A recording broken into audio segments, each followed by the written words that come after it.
Arsenal Fan TV. I'm here with Piers Morgan, famous Arsenal fan. How you doing, Piers? Well, very excited to meet you, Robbie. I got to say, mate, you're the new legend of the Emirates. Oh, I'm flattered by that. I'm flattered by that. But I think you're more of a legend than me. Now, listen, very controversial figure, as we know, at Arsenal Football Club as far as fans go.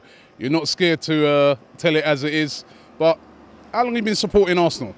Since Charlie George in '71. My dad was a Spurs fan, took his eye off the ball. Arsenal won the double that year. And Charlie, when he sank and scored that goal at Wembley, that was it for me. I had a massive poster of him on my wall. I was obsessed with Charlie George. So it's all down to Charlie. Did you get on with your dad then?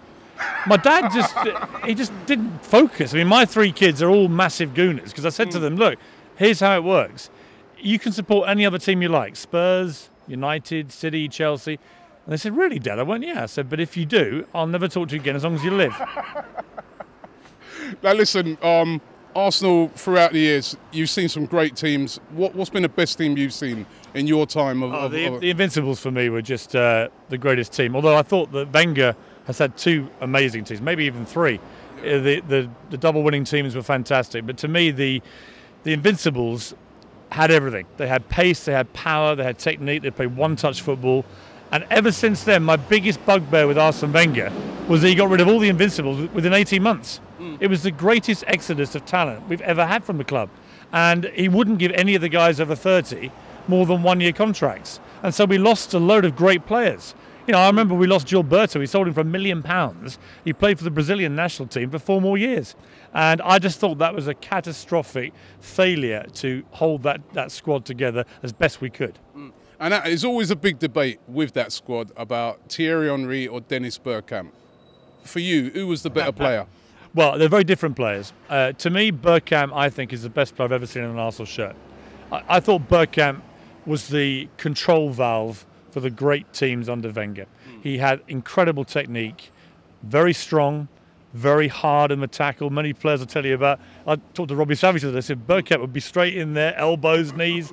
But he was a brilliant visionary footballer. Yeah. Thierry was just the ultimate striker. Pace, power, amazing finishing ability and technique. So they're different players. I don't like to choose. It's like choosing who your favourite children is. But if I had to choose one, forgive me, Thierry, it would be Dennis. Dennis Bergkamp. Now, that team, I mean, I remember going down to Highbury. You expected to win every week, and that team was such a brilliant team. What about, in comparison now, the teams now that Arsene Wenger has put together? Well, it's interesting, Wenger. To me, he's a Wenger of two halves, to quote the great cliche, right?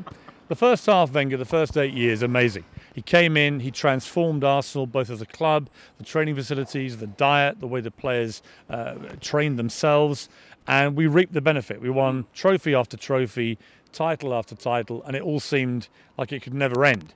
But then, as I say, two things happened. One, we won the Invincibles, and then won the FA Cup the next year. Then there was this huge draining out of all those great players, and mainly because Wenger wouldn't give them more than one-year contracts. And then he brought in, I think what he was trying to do was emulate the Spanish success. Smaller, slighter, very technically good players, but that's not how you win the Premier League.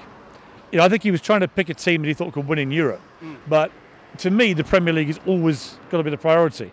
And we started getting very small players. The pitch was just covered with guys of about 5'7", 5'8", technically very capable, but up at Wigan on a wet Wednesday, didn't really do very much. And I felt that there was a massive strategic shift by Wenger in the kind of players he was buying. I once did a feature, actually, for the Mail about how the size of the Arsenal team from the Invincibles era to, I think, under Fabregas 3 years later, had shrunk by about 3 inches, and probably by half a stone. And, you know, you can sum it up by, you talk to people like Gary Neville, very smart guy, great commentator, great warrior for United.